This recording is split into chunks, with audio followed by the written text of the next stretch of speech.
number one, organ meats you talk about in the book. It's the number one food we're missing in our society today. The number one place you find peptides in nature is in organs. Every single person and their dog asks me about peptides. BPC-157, that body protective compound, that's found in your gastric juices, in your stomach, and your duodenum. Thymosin alpha-1 or thymulin, these peptides today that people take as well, like that TB500, that's found in the thymus gland. Like heals like. If you have a heart issue, eat heart. If you have a liver issue, eat liver. If you have a thyroid issue, what should you take for your thyroid? Thyroid gland. Take a little sip and tell me. I've had so many because these are really tasty. All right, let's do it. Okay. Reclaim your brain. I mean, I love a lot of the ingredients. We got really good. Matcha, bacopa, cordyceps. It's all the stuff that you like. Yeah, it is. A lot of the stuff I like. Okay, tell me what you think. I mean, the flavor's great. Okay, you could take the rest home with you. Yeah, that did a great job. Okay, you could take that home and you could take it to ashwagandha. Ashwagandha. Lots of good stuff. But by the way, ashwagandha, I wouldn't even introduce you yet, but that's okay. Ashwagandha, I heard you're not supposed to take that as a supplement every day. Is that correct? I don't think it's correct. I mean, here, like my whole belief system is very much personalized nutrition. And so I think that there are a lot of people who take it long term. One consideration people don't think of always with ashwagandha is that it's a nightshade. So there are a group of people, if they're sensitive to nightshades, that do not do well with ashwagandha. And so there are other adaptogenic herbs that can work very similarly if people, are looking for thyroid health or adrenal health or stress relief. But overall, I think that people can use ashwagandha for longer periods. I mean, let me just say this. There are different classes of adaptogens, some that can be used more long-term than others. For instance, I would kind of classify it like this: Panax ginseng, eleuthero, those are known as very, very strong adaptogens that you may only do for a few weeks or even a month or two, and then you typically don't want to do it unless you're older. Then your body can tolerate it longer because you have such a weak constitution. Then you kind of have the next class would be ashwagandha, maybe cordyceps. Those sort of things are kind of in the middle, and you could do this pretty long term. Like what happens if you take 3 months, 6 months? So when you're saying like short term, like what's this? What's the side effects or the downside of taking one of these adaptogens too long? Well, I think some adaptogens might kind of be overstimulating to your. I mean, ginseng would be one of those. And I think just like caffeine, your body might come to rely on some of the compounds to a degree. Now, what I'm sharing is more philosophical. I mean, based on my study of Chinese medicine and Ayurveda. But overall, I do think there's, that can happen. Or you stop seeing the benefits because your body has had so much of a compound. It's not, and we know this, people probably experience this the most with a lot of sleep compounds. Like a lot of times people will notice, hey, I took the sleep supplement one night. Wow, it really helped. Second night, third night, but after a week or so, they're like, it's just not affecting me anymore. We see that with theanine a lot, GABA a lot, some of those sort of things. And adaptogens, some adaptogens might have a similar thing. I think reishi as an adaptogen, reishi mushroom is one of the best you could take forever, pretty much. Really? Yeah, it's amazing. I mean, it's very good for sleep, very good for lowering cortisol, anti-cancer. So it's a good one. How would you take it besides just like, what's a good way of taking a reishi mushroom? I mean, most people today take it in capsule form or a tablet. I mean, they take it as an actual reishi mushroom. Okay. But historically, it was done as a decoction, which is a type of tea. So it's funny that because you're saying how I've noticed that a lot, right? Especially people who are like me, who are very engrossed in the health and wellness space, right? So I take a lot of supplements, I do all the things, and people always say to me like, well, do you feel it? And I'm always, no, I don't feel anything. I don't feel a lot of it either. Yeah. Right? And I assume it's because maybe I'm healthy, but I do believe there's something to be said for cycling things because your body does acclimate. Yeah, and I think, in all the ancient forms of medicine speak to this in terms of there are seasons when your body probably needs it more than others. So a lot of these adaptogens are, according to Chinese medicine, if they're in tune with supporting the adrenals and kidneys, those are going to be needed most in the winter, typically, in terms of when you need it the most. But it just depends. So then how about magnesium, right? Because I have noticed with me, when I take magnesium once, for one night, and it works really well. And if I take it the second, third, fourth, on the third or fourth night, I'm not like sleeping as well. I've Yeah. noticed that. Like, so you're saying with the other things that you're saying that the sleep agents like theanine, I also find it with magnesium. It doesn't work as well if you're doing it all the time. Yeah, well, I think once your body sort of reaches that level of it's had enough, doing more and more and more isn't going to continue to help you. And the other thing is too, like sometimes we try and supplement our way out of. There's a lot of people that will try everyone does this. Yeah, We try and supplement our way out of mental, emotional, lifestyle issues, and you can't fix those with supplements or food. I'm glad that you said that because I think that people tend to think that if they do the sauna and the cold plunge and they do these ancillary things, it will make them healthy. But yet, like they're like missing the fundamentals. Yeah. Of health. Yeah. I mean, I would say the biggest fundamental of health that people miss is sort of your spiritual and mental health and having just good lifestyle and habits. Most people today schedule things from the second they wake up till the second they go to bed. And a lot of it has to do with this sort of self-help and high productivity lifestyle. Yeah. Which listen, high achievers. High achievers. And there's a balance to that. Yeah. But I have so many patients and people I've cared for over the years that are sick, not because they're not getting enough of something, it's because they're just doing too much. I mean, this is a chronic, this is a chronic thing with a lot of people. Like hypothyroidism would be a good example of this. A lot of women struggling with hypothyroidism, they're moms, they've got 3 kids, and they are doing something from the moment they wake up to the moment they go to bed. And then dietarily, they're also eating completely wrong. Right. Like eating a lot of salads and superfood smoothies are terrible for people with hypothyroidism. One of the things that we know in these ancient forms of medicine, but even medical research today generally, is that people with hypothyroidism, their body temperature is low, okay? Smoothies are cooling. Salads are cooling. Vitamin C is cooling, like doing a lot of those things. We want to raise the body temperature. We want to really support the adrenals because most people that have a thyroid issue, it's never coming from the thyroid. The thyroid is always sort of like the innocent bystander. Your hormones being off. Yeah, it's always, if it's autoimmune, there's typically there's a microbiome component. If it's and generally thyroid issues are always started with adrenal issues and cortisol. Or let's say somebody has normal TSH levels in T4 and their T3 is off. Well, that's a liver issue, or again, a gut microbiome issue to where it's not converting properly. So like and then I'll say this too. There's a study that came out that said women who take contraceptive drugs long-term, birth control, have a nearly 300% increase in hypothyroidism. Wow. And the reason is birth control depletes the body of numerous B vitamins, selenium, zinc. These are nutrients your body needs for what's called methylation. Yeah. And so if you're depleted in those, you can't produce the right amount of thyroid hormones. And also it's going to harm conversion and a number of other things. So are you talking birth control pills or like everything like IUDs or all these other things like copper IUDs? Well, not copper, the other one, sorry. The study I'm referencing is birth control pills. Okay. But that's not to say copper IUDs aren't going to cause an issue, because it's going to imbalance zinc in the body when you have that much copper, and that's going to cause a whole nother problem. So, you know what's so interesting? That like people are not thinking about this, like the ripple effect, that they're doing something that they don't even see has an effect on their overall health down the road and something else. Yeah. Like that to me is what's so interesting about like what you're saying, right? Like I would never have connected the two like that. Yeah. Right? So you said something, oh my God, you said something really good. I wanted to remember what you just said about, adrenals and the adrenals and thyroid. How do you know if you have your adrenals are fatigued? Like if you have adrenal fatigue? Because you're saying right, because everyone right now it's like a badge of honor if you're busy from like morning till night. Like that's the goal, and if you're not, you're considered to be lazy, right? Yeah. Well, and by the way, I've struggled with the same thing myself. Right. Like when I was in my first 2 years of functional medicine practice in Nashville, I was working 60 to 80 hours a week, going really hard at it, and then I started having digestive issues, like loose stool, skin rashes, all kinds of problems, and I thought, well, I'm eating like perfectly, so what's going on here?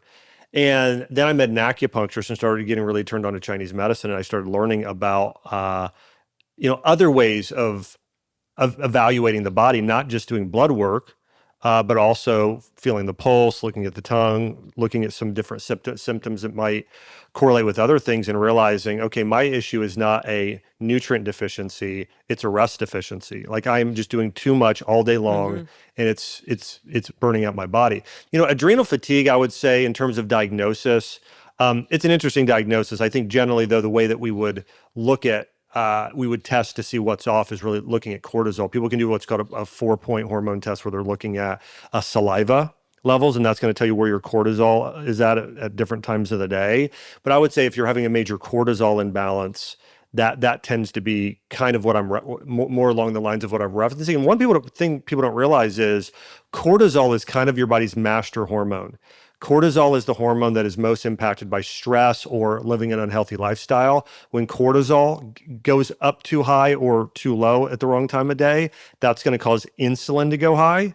When insulin gets high, then that's going to impact everything. Estrogen, testosterone, progesterone, thyroid hormones, everything's going to be off. So oftentimes, like, people are chasing all of these other hormones, like testosterone or estrogen, when the reality is, if you can start to fix cortisol, which tends to be, it's all lifestyle. I mean, that's one of the things I like about your podcast is it's about habits. Getting in good habits is so important to healing. Yeah. So. And I also think that as time has gone by, I realize that more is not more. You know what I mean?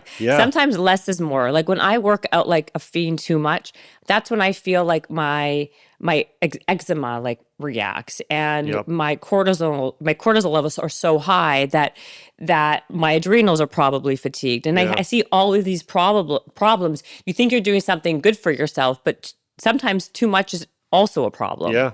Exactly. Right. Can you give people some ideas of when they know when too much, when they've hit that too much spot? I mean, I'll hit on the most common, but then generally, if you're not well, I truly believe that stress is the number one thing that makes people sick. It's not food. That's big. That's number 2. But stress and the emotions you experience consistently, that is the single biggest thing that drives your stress. There's one study that said that 80% of doctors' visits have a major stress component. And when I remember one of the things that surprised me, because they don't teach you this in school, but when I first had my few years of running my clinic, I would have people come in with like inflammatory bowel disease, or IBS. And they would come in, and if they would eat something that was just really off the diet I put them on, like a pizza or ice cream, conventional ice cream, they would have just major, major gut reaction. But you know what? I would have people come in with IBD, similar thing, and they would be eating perfectly, and they would have a reaction like that. And I'd say, well, you're still on your diet. What's going on? I'm going through a divorce. I lost a loved one. Just a lot of stress at work. It's just, there was some sort of stress. Stress can impact your body in an even greater way, or an equal way to diet. So I do think that that's something that a lot of people are not fully conscious of today. And here's another big one. A lot of us have the emotions we experience based on our childhood. It could be childhood trauma. It could be, toxic parents. It could be being undernourished. There's a number of things. And most people have never dealt with childhood trauma. And a lot of people have never sort of learned how to build virtue and positive emotions as well, in order to regulate their emotional state. And it's known that different emotions cause disease in different organ systems. Fear, we know this one, that affects the adrenals, right? And then your body starts putting out more cortisol. So we know fear affects the adrenals and the kidneys and reproductive organs. But then worry affects the digestive system. Grief, or not letting go of things of the past, that affects the immune system. Anger, impatience, resentment, frustration, that impacts the detoxification system, so your liver and lymphatics. And then last, there's your heart. If you're nervous or anxious, anxiety, that really impacts heart, right? Blood pressure will start to go up. So I think for a lot of people, one of the greatest things they can do is focus on spiritual growth, growing in character, those types of things. These things are way bigger for people's physical health than most people realize. I love that you're saying this, and you're a doctor, right? People come to you and like to get some kind of diagnosis of what they should be doing. And you're like basically lifestyle, basically changing your emotion, get emotionally regulated Yeah. or get more spiritual. You're like doing all these things that will actually help benefit their life versus just take this pill or take this peptide or do this or do that. And it's true. I mean, all the research has shown that the people who live the longest are the happiest, right? Yeah. Yeah. And they have the best community. They have And the the best, best the community. best relationships. And so that's what, I learned a lot of this when my mom was dealing with cancer her second time. Like I was just about to open up my practice. And when my mom got her cancer diagnosis, I wanted to do everything we could to heal. So it wasn't just, hey, we're going to follow Gershon therapy and juice vegetables and do wild salmon and like have a really strict diet and then also supplements. We did all that. But it was like, okay, we want to do everything we possibly can, especially on the spiritual side. We were praying for healing. My mom, I asked my mom, I said, what is the thing you loved to do most in the world when you were a kid? She's like, well, I used to have a horse. So like we went and she started doing horseback riding lessons again. My family loved the water. So her and my dad started doing a lot more boating and that sort of thing. So we kind of went after looking at all these different things. But another thing I discovered was my mom had a lot of worry and anxiousness. My mom was really like, if somebody would say something negative to her, it would just like crush her, just the opinions of others. And so we really worked with her spiritually on valuing God's perspective on her more than a coworker or maybe somebody who had said something years ago. So really sort of working on that childhood healing of letting go of the anxiety and the fear.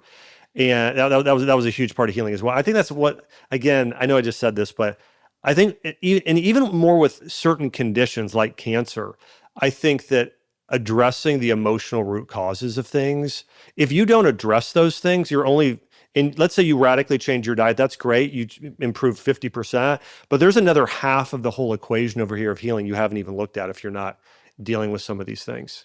That's a really good point. So you're a functional medicine doctor. We know that. Are you also a Chinese medicine doctor? Because it sounds like you take all these other things or you just really, you just like it and you've learned a lot. I think what tends to happen is, and I think other people that are in the nutrition space will appreciate this. I got into nutrition early because my mom, the first time she was diagnosed with cancer when I was much younger, she's had it twice. And, what kind of cancer, by the way? What type of cancer? First time breast cancer, second time lung cancer. That was like my mom too. Yeah. Are they correlated? Well, yeah. So the way this works is most people that die of cancer, I believe this is true, and I should look this up again. This has been years since I looked at the study, but most people that die of cancer die of the second time they get cancer. Really? Yeah. So what happens is whether it's breast cancer or prostate cancer or something else, people will go and do chemo and radiation. Well, chemo and radiation not only damage and kill the cancer cells, you've now just damaged the mitochondria and harmed every cell in your entire body. So now your cells aren't as apt and good at fighting cancer. So yeah, I mean it's a real it's something almost no one ever talks about, but it's a major issue. So yeah, with my mom, we really went and looked at, okay, so going back, so that really turned me on to natural health more than anything. And then I started learning from people that were more in the fitness industry. So it's like, and you're real familiar with this. It's like, so I started doing a lot of weightlifting and exercising and eating 5 to 6 meals a day, chicken breast, broccoli, sweet potato, brown rice, the whole thing. And I'm grateful for that because I learned a lot. But then I went to chiropractic school.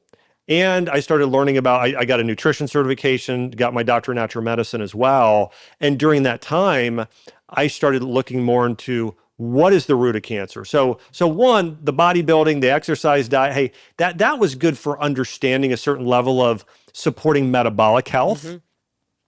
But it didn't give me all the answers of why did my mom get cancer? Or why did this child have autism? Or why does this patient have Hashimoto's thyroiditis? And that really led me into more functional medicine. And they had some answers there, but I actually started then learning more and more about Chinese medicine and to a degree, Ayurveda. And then also looking at biblical medicine. This was another really huge thing for me, and really understanding the framework. Because if you think about it like this, our modern medical system, for the most part, is about 100 years old. Okay. I mean, especially when Rockefeller came in and what he sort of initiated, it's about 100 years old. Someone could argue 150 or 180, but it's not that old. Chinese medicine has been around for over 3,000 years. Yeah. So is Ayurveda.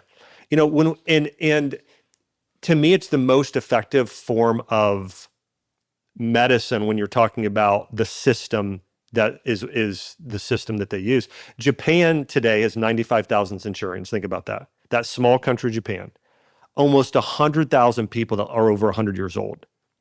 And their type of medicine that they use there is really a blend of more of an integrative medicine combined with Chinese medicine. They call it kampo. And that's what they do, and it's very, very effective. And so, yeah, to me, Chinese medicine, what they do is they look at not only, hey, what's your lab work and what are the nutrients you're deficient in. They look much more. It's very personalized. It's okay. You're very unique. What are the foods that are ideal for you? What are the herbal teas that are ideal for you? What are the lifestyle things we need to change? What are the emotions you're experiencing? We need to go and work on. Like, it's very comprehensive. And then the other thing I think that's so powerful that I use with patients is biblical medicine. I write about that in the Biblio Diet. This is I want to ask you about all of this. Yeah, but there I really get into the power of prayer, the power of fasting, the power of using these biblical medicine principles. So when my mom fought cancer, it was really a blend of something called Gerson therapy, where you're doing a lot of vegetable juicing. We did a lot of liver and salmon as kind of the protein sources, and then we did a lot of biblical medicine there too. We also did something called the Budwig protocol, which is to repair her cell membranes. That's a combination of this fermented dairy with flax. And but all of this, like my mom's cancer diagnosis, really led me to studying deeper and deeper and deeper. Because when you have a family member's life on the line and it's your own mom, you really want to do everything you can. And the thing I see a lot of people doing today, it's like, oh, I've got a health problem. I'm going to try and take one supplement to fix it. Or even some fad diet. Yeah. And the reality is everybody is different. Like your diet versus my diet probably should be pretty different. You know, it's interesting. You said something earlier that I wanted to ask you about, and then we went somewhere else, about how a lot of women, the smoothies and the salads, let's just say with that. The irony of that is most women I know they run, like you said, run cold. I run cold, right? And yet that's our go-to. We're having these smoothies, we're having these, salads. We're eating like we are, like that's we're kind of creating more coolness in our bodies, that's right, not heat. When really we should be probably having more heat in our body versus cool. In Chinese medicine, hypothyroidism is called a qi and yang deficiency. To translate that into Western medicine, that is a mitochondrial deficiency. Okay. Combined with lack of being anabolic and being able to regenerate your tissues. And so what that looks like is certain foods are really going to help that. So rather than smoothies and salads, you should be doing soups and teas. Exactly. I mean, really, like chicken vegetable soup. Things are warming and hearty. Pumpkin, butternut squash, sweet potato, lots of cinnamon, loads of ginger. Really warming up your system. Again, warm teas between meals. I mean, I've had so many women who have come to me on Synthroid, levothyroxine, hypothyroidism medications, and they're totally off them now, even though they thought they would have to be. So many of them came on thinking they would have to be on the drugs the rest of their life, and they're off them. Because when you can really help address the exact root of why somebody's sick in the first place, people heal. Do you think that women are eating these things and drinking these things because psychologically they think it's going to keep them thin or it's healthy for them, right? Like that's kind of like the number that social media has done, right? Like we think, oh, we're having our nice fruit smoothie. To me, it's all sugar and there's not enough anything in it, right? Like it just goes right through me. Is it like a re-education that needs to happen, or what is the way around this to get women to realize that this is what's happening? Yeah, I think it's all because of trends. Yeah, I mean, the reality is this. We see this with diets, right? You had, the vegan diet was very popular.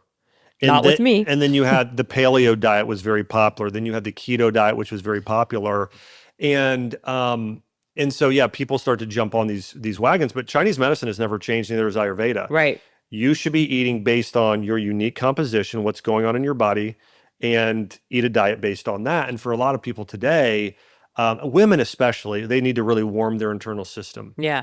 Okay, so let's talk about the paleo and the keto, because I was under the understanding that you were a big fan of paleo. No? No, Am I wrong? I've actually always kind of, here's the reality. I'm not, I am for whatever is best for the person. individual, that individual in front of me. And in the paleo diet, I've really never been a paleo person. Oh, I thought that's what maybe I just thought that it made it. No, in fact, one of the things we talk about in the Biblio Diet is we sort of cover what's the difference between a biblical diet versus a paleo. Paleo is based on evolution. I'm not an evolutionist. And so I'm much more of a creationist in terms of my belief system. And so it's never really lined up for me. The other thing is there's always been this sort of confusion in the paleo community of what a paleo diet is. For instance, I remember when I first got introduced to paleo diet, it was like, eat a lot of raw nuts. And they're like, yes. But then on the other side, they're like, well, don't eat grains because the phytic acid. And I'm like, you're telling me that raw nuts don't have loads of phytic acid? It just was so incoherent. I think you're right. I don't think I think a lot of people are confused what it means. Like, I think when I think about it, I think it's a lot of nuts and meat. That's what I think too. Yeah. Well, and the other thing is, and by the way, can somebody eat a paleo diet? And for some people, they thrive on it. Yeah. Like I'll give you an example. Like Mark Sisson. Yeah, Mark Sisson. Is a friend of mine. In fact, too. He moved to Nashville recently, and so I just saw him in the gym last week. I love Mark Sisson. I was telling someone the other day. I said, Mark's in his 70s. I don't know another person in their 70s who's as healthy as Mark. Oh, by the way, have you seen it? He's got like a 9-pack. Have you seen him? He's like not for real though. Like that's like genetics at some point. Oh, listen, there's an element of genetics. There always is. But again, he's the healthiest person in their 70s I know. Perfect. I mean, and athletic. And in his 70s, he's playing running, playing frisbee. I mean, he's, and I know some other people that are in their 60s, 70s. Jill's LaMarche. I mean, my dad's 75, water skis every day. He does. Weightlifts, very fit. So there are other people out there, but Mark to me is, and my point there is he thrives on doing more of this primal diet that is really inspired by more of the paleo.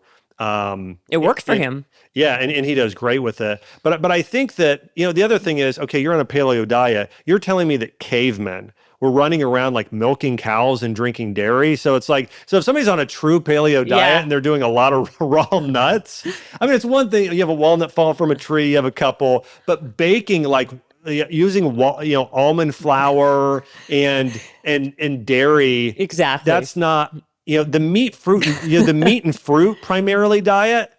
Okay. I get that, but I totally know what you're saying. I mean, I'm still like to your point, I was a little bit confused by that. But then I saw your whole thing about the Biblio diet. And when I was going through it, and it says things like don't eat pork, don't eat seafood, shellfish, not seafood, shellfish. Yeah. You know what it sounded like to me? It sounds like the kosher diet. Because kosher is not eating pork, not eating filthy animals, right? Not having shellfish because it's dirty. It's like bottom feeders. How is the Biblio diet different than like the kosher diet? Yeah, that's a great question. So I would say one, the only people I know that follow the kosher diet is a very small group of people, and it's people that are Jewish. Yes, right? I'm Jewish. And amazing. And I've talked to you, Jordan Rubin, my best friend, business partner, he's Jewish as well, and he co-authored the book with me. And so, here's what I would say is a kosher diet, it kind of, we're reading with both the Old Testament and the New Testament in mind. We're writing this book with those things in mind. And so, but there will be a fair amount of overlap, but I would also say we go a little bit further in the, like I've got another really close friend of mine who's an Orthodox Jew. Okay. And working on becoming a rabbi right now. And he eats things that are kosher, but he doesn't care if they're organic, doesn't care if they are ultra processed. I mean, none of that matters. Trust me, I know it's a problem actually. Okay. Yeah, no. This is one of the big arguments in my household, with my family, because I'd rather have organic, grass-fed, all the things that you're going to say. But a lot of Jewish, kosher, and Orthodox people, they would eat a lot of very processed foods, not organic foods, like shitty food, to be honest, but yet they refuse to have a lobster or a shrimp. Like, to me, that's like completely counterintuitive. Yeah. So, and let me say this. The one thing that I think they're totally correct in is this, from an animal standpoint. I think that biblical kosher slaughter methods do matter to the health of the animal. Yeah.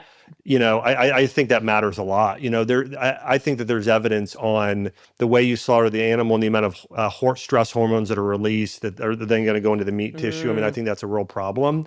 But I would say it's different in the light of the New Testament there as well, in terms of like, as a Christian, for me, and in authoring the Biblio Diet, I don't believe that eating pork and shellfish is a sin in the same way that it was during the Old Testament period. I do believe, though, that God didn't just say just for the heck of it, don't eat pork and shellfish. And modern science proves this today. I mean, when you look at pork, it is the greatest carrier of parasites of all animals. I mean, so more people get parasitic infections, I think, from eating pork than probably any other food. People are like, well, what if it's really, really well cooked? Like I had a cousin who killed a wild boar, froze the meat, made it into sausage, cooked it really well, and ended up getting like a terrible parasite infection from that meat. And I know this with a lot of people. So the reality is that pork is the dirtiest land animal. I mean, listen, it's documented. Like, they eat their own crap. They're scavengers. They'll eat anything. Their digestive systems, they have a monochamber similar to humans, and they store toxins, their bodies, versus cows. They take them 24 hours to digest. They have a monochamber digestive system. They are much better at cleansing toxins out of their tissues.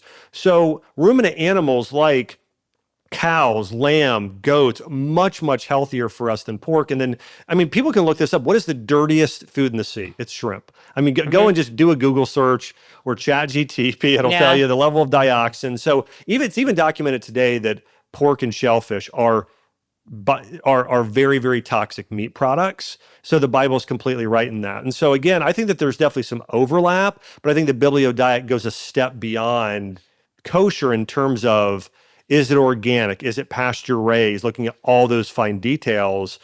Because one, we're called to be good stewards over the animals. They should have lots of sunlight. They should be drinking spring water. They should be grass-fed year-round. And they should be slaughtered biblically. I mean, I believe all those things are important to stewardship and the health of us. One of the things we wrote about in the book was, there's this principle, you are what you eat. But really, it's you are what you eat, what they ate, and not just ate, their entire lifestyle. Like I was writing, one of the things that we discovered was, and you already know this probably, but if a cow eats grass, they have more omega-3s in their diet, right? In their tissues. So that's why you want to do grass-fed meat. But they also have more amino acids per calorie. They also have different amino acid ratios. They have more carnosine. They have more creatine.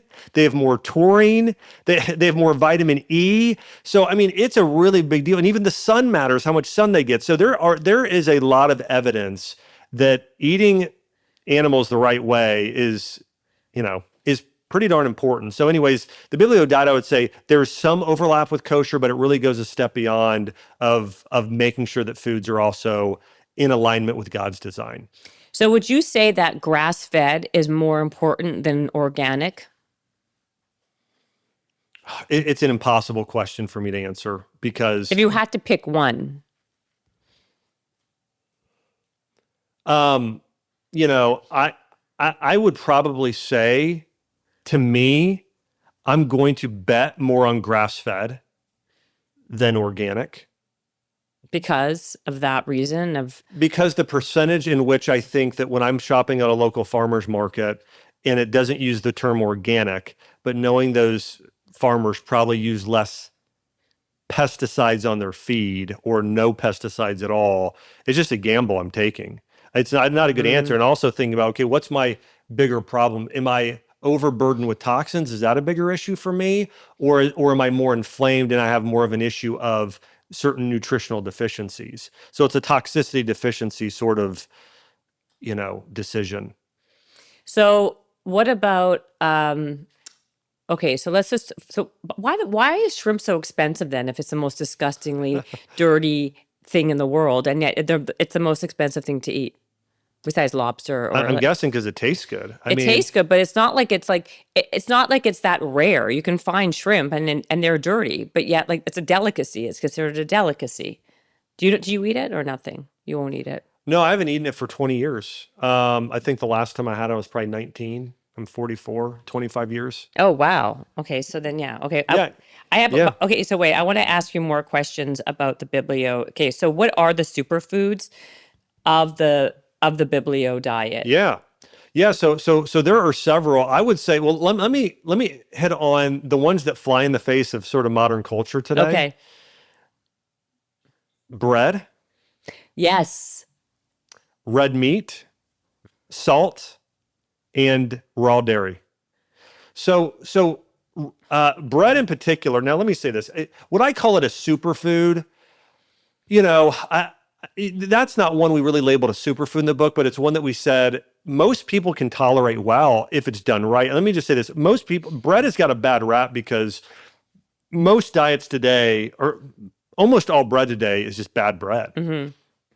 It's from hybridized grain. It's then been stripped of the bran, so there's no fiber. You're not absorbing nutrients. It's been fortified with synthetic vitamins that are probably not even good for you.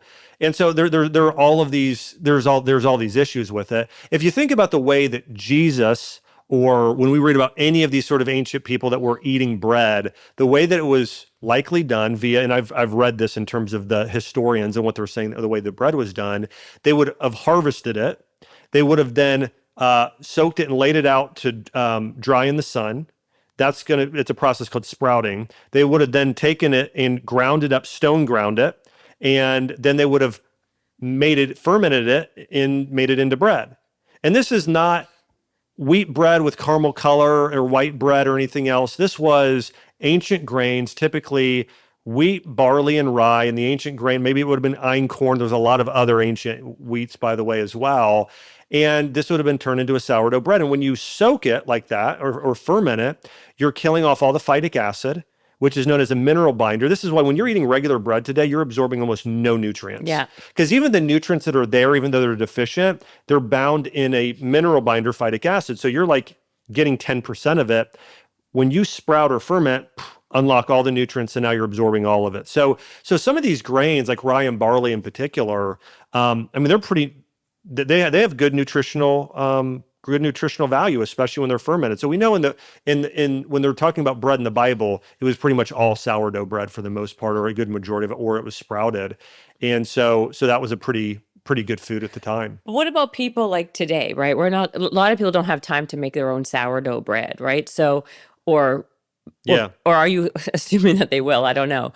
Are you just saying to be much more conscientious of when you buy a bread to make sure it doesn't have all of these, like the over processed, the ultra processed breads? Like buy it from like a good provider, basically. Well, what I'm saying is, by the way, I'm not endorsing bread. No, just so you know, I am saying that bread is not a villain, and if you're going to eat bread, eat sourdough from ancient grains. That's what I find interesting, because I never hear about sourdough. You hear whole wheat bread, sprouted bread, any kind of grain bread.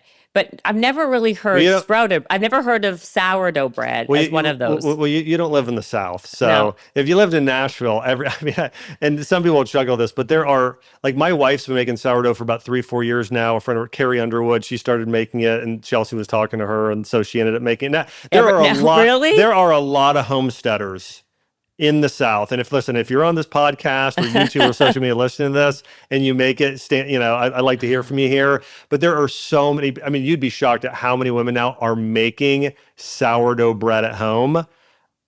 You'd be shocked. So let me just say, it's actually more prevalent than you probably realize. But you could go to Erewhon or Whole Foods Market. I said it, Erewhon. Nobody's going to Erewhon hardly. Listen, but you can go to Sprouts. You can go to Publix, potentially. There's a brand called Rudy's that has sourdough spelt. There are a lot of local bakeries. All over Tennessee. You don't have to be in Nashville. You could be in Memphis or Knoxville or, all kinds of places and buy it at local bakeries. So you can find it today probably more easily than you think. I guess you could also just buy a bread maker, like you said, and just make your own. It's probably not that difficult. It's just, Well, it's like anything. It's incredibly difficult the first time, and then after that, it's incredibly easy. That's right. Exactly. Okay, so talk about other ones that you were saying.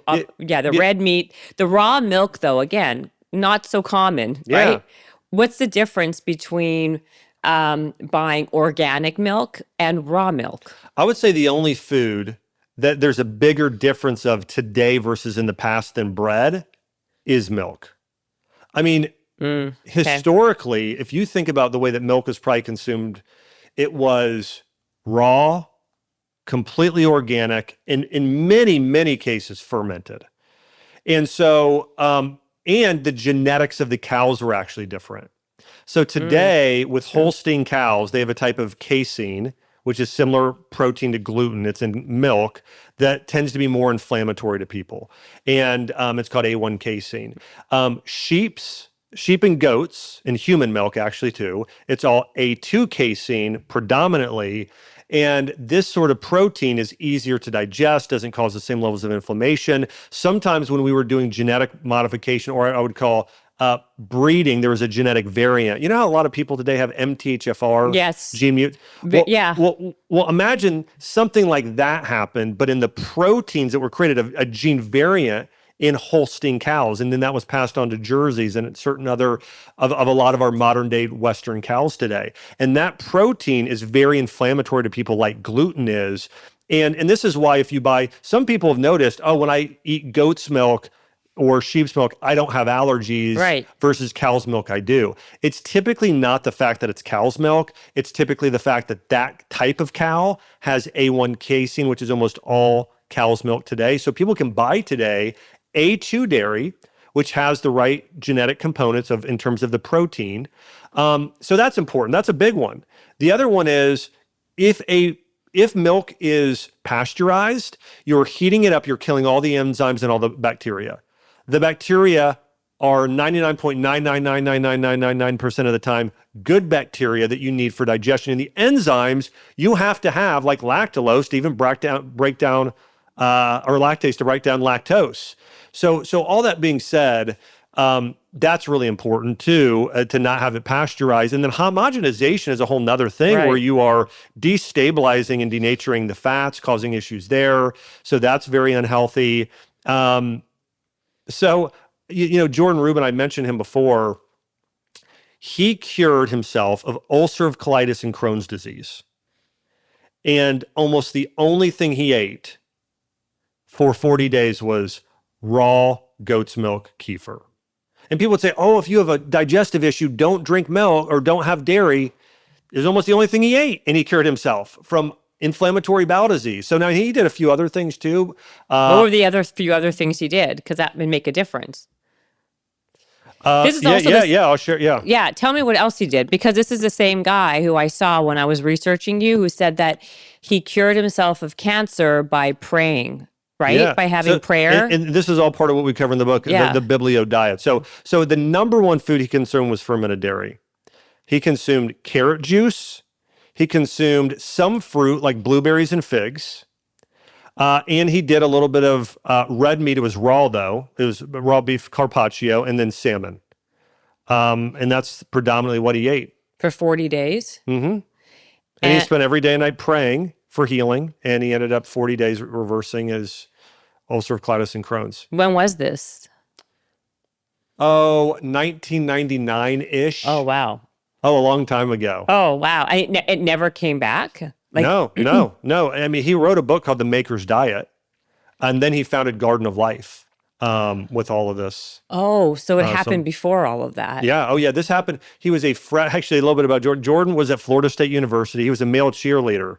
And I mean, He was? Yeah. And so male cheerleaders, if somebody might feel like that, you've got to be pretty big and strong to be a male cheerleader. Do you ever? Yeah. So, I mean, he was a big, strong guy, and he ended up losing, I want to say it was like, I mean, he was over 200 pounds, lost like 80 pounds. I mean, you should see, he looked like a skeleton. I mean, literally like he was, I mean, almost died, was very, very sick. And so here's what happened. This is crazy. So he had a man call him, and this is after he'd gone to Germany and Switzerland. I mean, he was going everywhere trying to find a way to heal. Went conventional medicine, got put on antibiotics, all kinds of things. And he had a man hear about him, called his father. His father was a chiropractor. This other guy was a chiropractor and a naturopathic physician. And he called Jordan's dad and he said, listen, I know a way to help your son heal. He said, if he follows a diet based on the Bible, he will heal.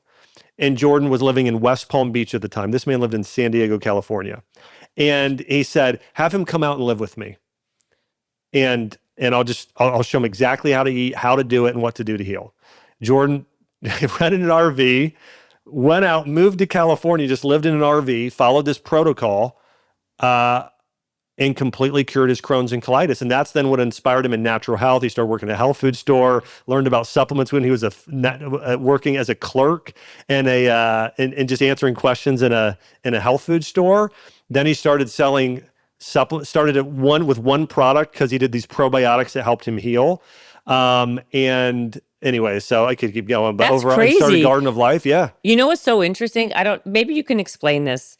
You know, in the Jewish world, colitis and Crohn's are pretty prevalent. Like growing up, I had a bunch of friends, males, not so many females. Yeah. I was going to ask you, why is colitis and Crohn's so prevalent in the Jewish community? The reason is that Crohn's and colitis are tied to grief. Something has happened in the past that still bothers you today. Really? Mm-hmm. So think about it. I mean, I don't need to tell you this as somebody who's Jewish. I mean, think about your past. Think about the Holocaust. Think about all of the injustice that's done to your people. I mean, and so the colon and the lower digestive tract, and this is now I'm talking about Chinese medicine, their view, or even German New Medicine believes a similar thing. But it's that when you've had something happen in the past, and it's still living with you today in the form of you're seeing it as it being something that's harming you, or you're a victim in that way. It absolutely destroys your lower digestive system.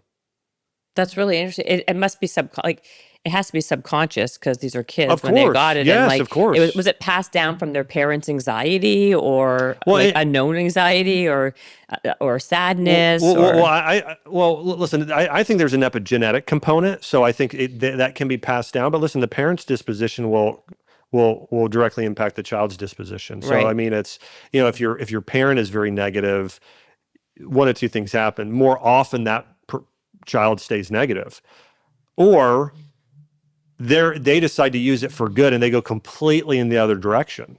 That's so true, right? The pendulum swings the other direction for sure. So he then tell us the story about him and his cancer then, because years later, So here's what happened. So Jordan Rubin, this was about 15 years ago. 14 or 15 years ago, was diagnosed with testicular cancer. And he went into me, and this is the crazy part this is in the middle of when he was growing Garden of Life. So nobody knew this whole time.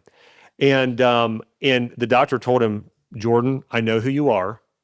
If you don't do chemotherapy like I'm recommending, you will die in 3 months. Like it's a death sentence. You are 100% dead. Told him that. Jordan got on his hands and knees and quoted Job when he left the room. And he said, naked I came into this world, naked I will leave.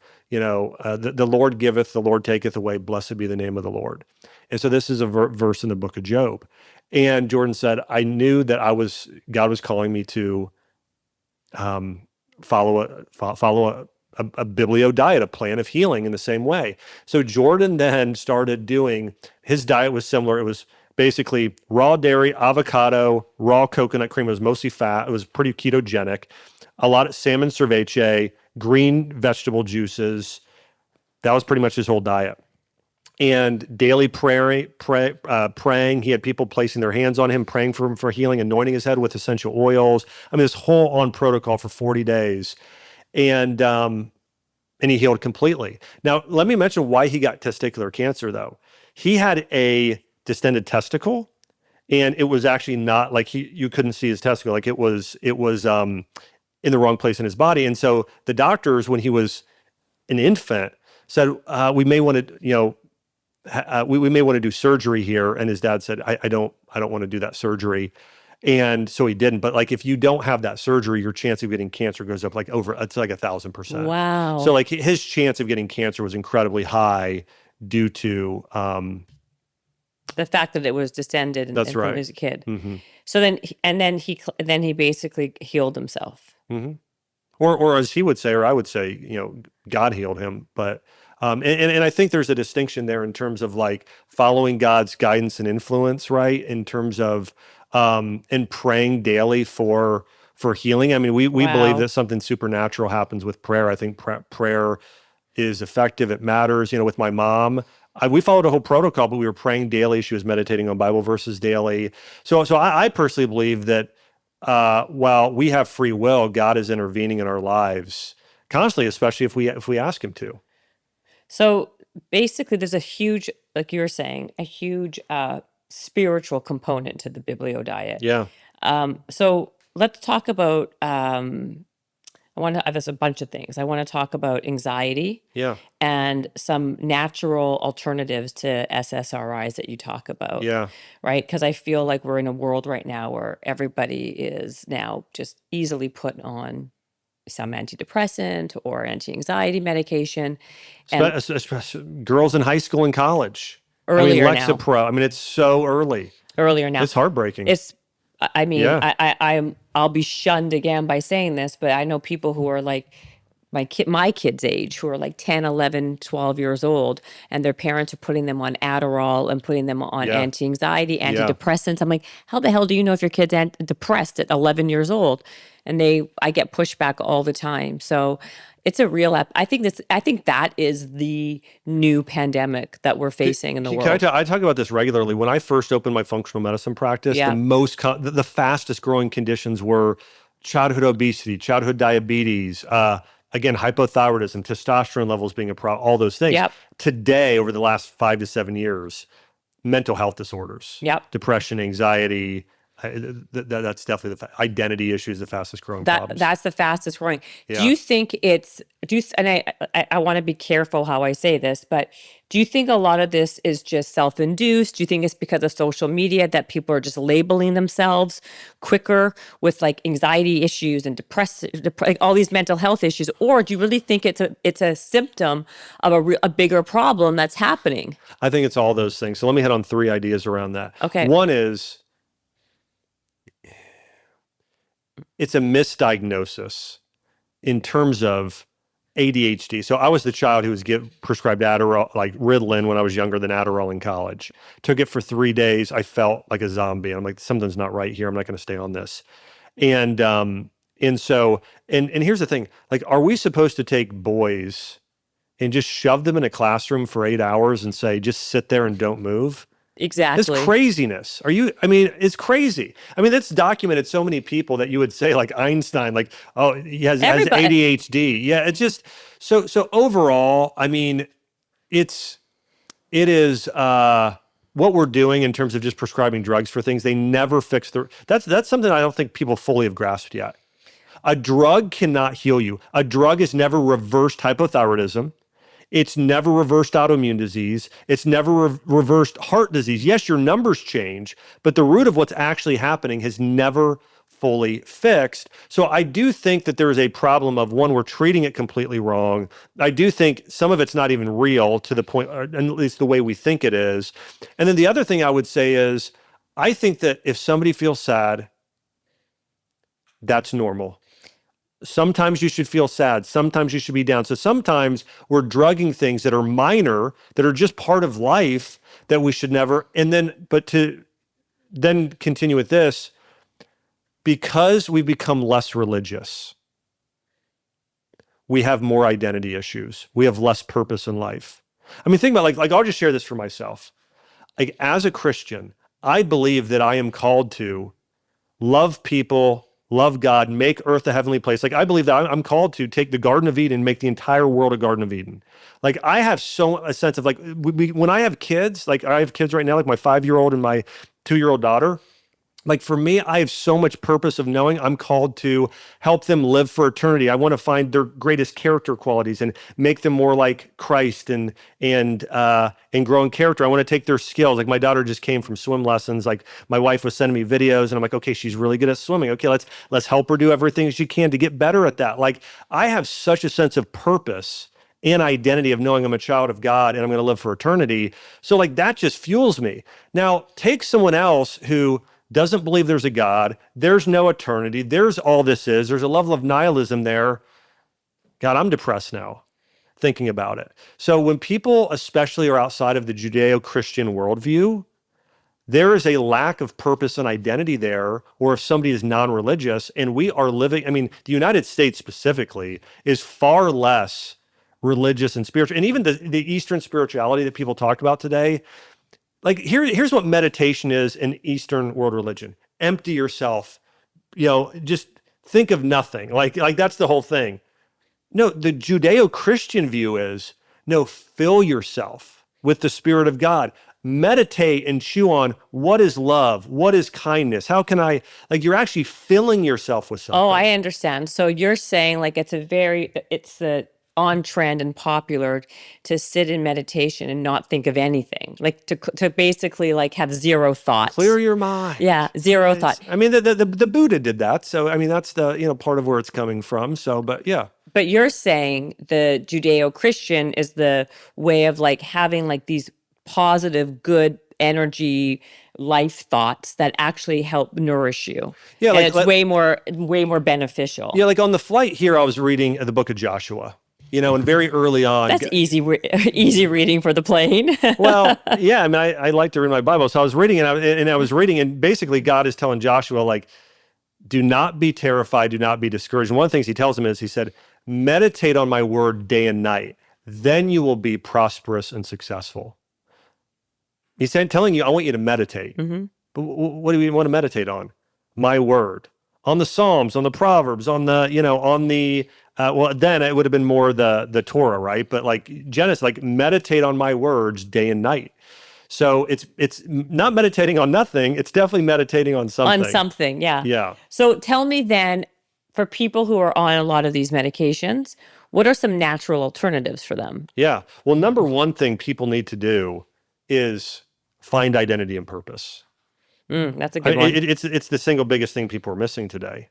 And so I would say find and the way you build identity is you do it by attaching yourself to something or someone and finding your role. Okay.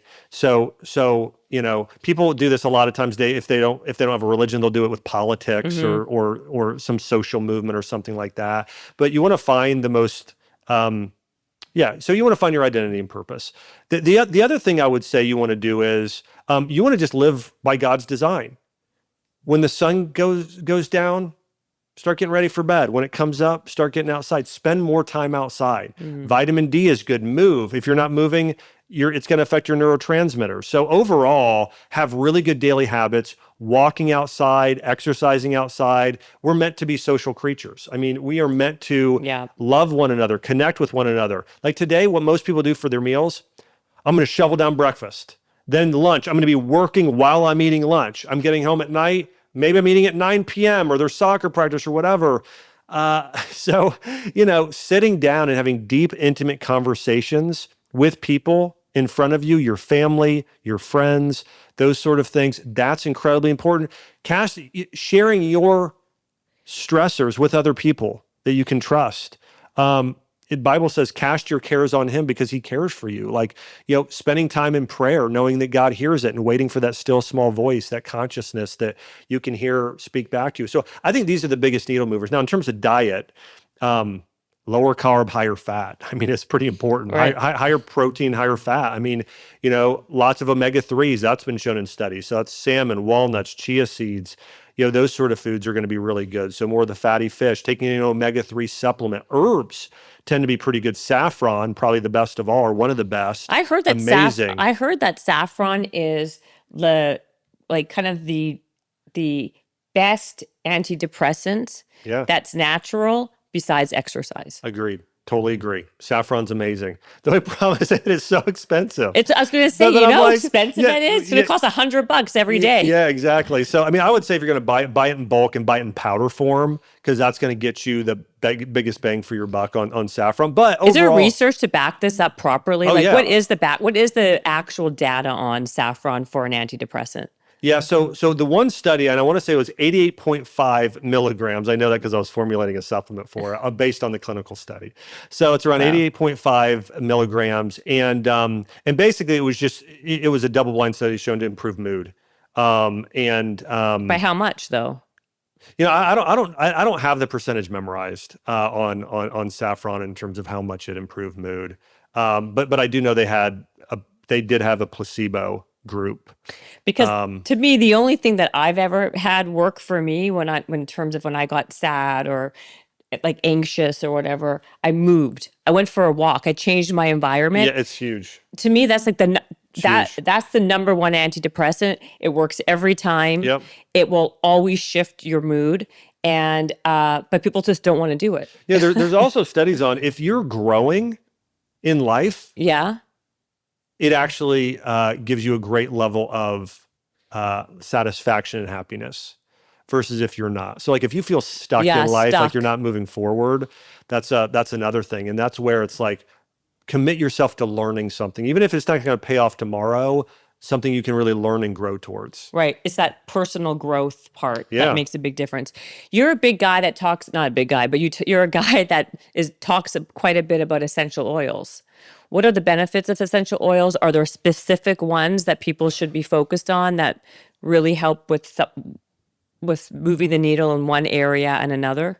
Yeah, here's what I'll say. I've done a sort of a mix of essential oils based on their historical use and then even some of the modern science today. Okay. I think essential oils are great and have a lot of benefits. Again, just with all supplements, including those, unless you're really deficient in something, I don't think they're a miracle or a cure in a lot of Okay. cases. But I do think they're a really great part of our daily lives. I think that there are studies on lavender oil for sleep.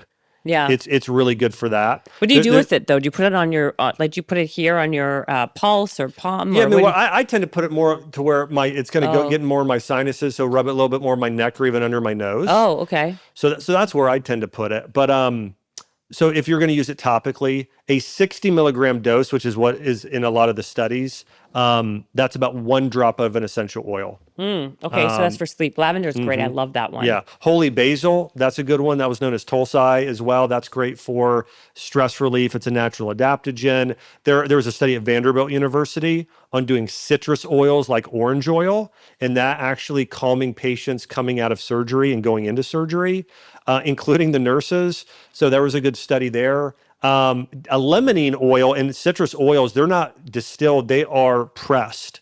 And they've been used in Chinese medicine for thousands of years for moving, supporting fat digestion and moving lymphatic, for lymphatic stagnation. What's that oil called? It's citrus peel oil. Oh, citrus peel. But oil. anytime you Okay. see lemon oil or orange oil or grapefruit oil, those are actually citrus peel oils. So all of those, because of D-limonene and some of the other compounds, those would all fall into that category. So I mean, there are a lot. I mean, I think topically, helichrysum is amazing to prevent scarring. I think sandalwood and frankincense are good for as part of a blend for skin cancers. Really? Yeah, Frankincense I've heard of that as a really good healing. It can also starve off getting sick. Have you heard of that? Yeah. I think generally, the oil itself is most studied for maybe its immune properties. The powder, which we call boswellia or boswellic acid, is most studied for its anti-inflammatory properties. We pair that a lot with turmeric for those benefits. So so in the Bible, it talks a lot about these different essential oils and their uses. There's actually an ancient blend called the Holy Anointing Oil. And we read about this both in the Old Testament, like when King David is being anointed and Solomon is king. And it was a mixture of olive oil. And I'm going to get most of these oils correct. Cassia, cinnamon, calamus, and I want to say myrrh. But they would anoint kings' heads with it. But it also, in the book of James, it says, if you're sick, go to the elders of the church, have them lay their hands on you and pray for healing, have them anoint your head with oil, and you will be made well. So this is probably one of the most clear things in the entire Bible in terms of if you're sick, this is what you should do to heal.